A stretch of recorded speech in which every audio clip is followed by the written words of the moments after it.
এই যে মাম্পি রানী আমার গলায় তুলসীর মালা পরিয়ে দিয়েছিল।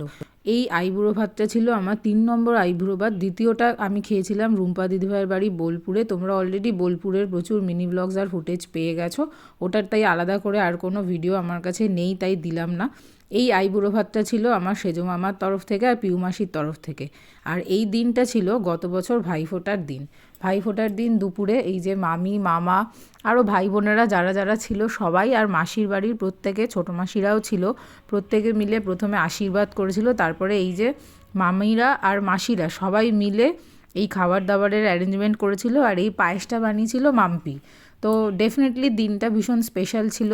আমার বাবা মাও ছিল, আশীর্বাদ সবাই করেছিল, আর প্রচুর গিফটস পেয়েছিলাম। তো ডেফিনেটলি গিফটস পেতে সবারই আনন্দ লাগে, আমারও লেগেছে। তোমরা এখানে ফুটেজগুলো দেখতে পাবে।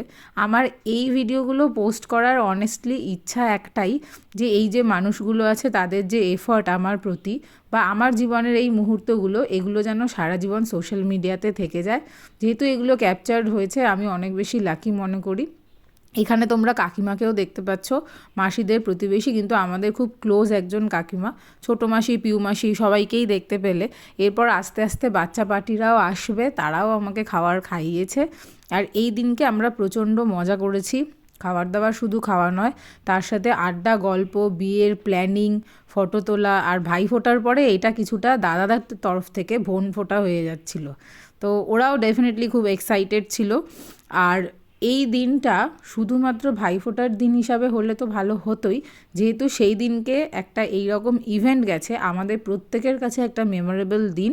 তার কারণ হচ্ছে প্রচুর প্ল্যানিং, প্রচুর কিছু হয়েছিল ওই দিনে। সমস্ত কিছু একটা এরকম ছোট ভিডিওতে বলে বোঝানো আমার পক্ষে সম্ভব না। তোমরা সবাইকে অলরেডি দেখতেই পাচ্ছ।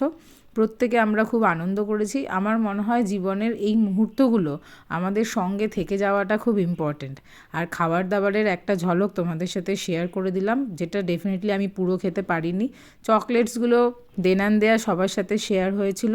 আর অনেক বছর পরে আমি খেয়ে নিয়েছিলাম লাস্টে কোল্ড ড্রিঙ্ক, কারণ প্রচণ্ড দরকার ছিল আমার জন্যে।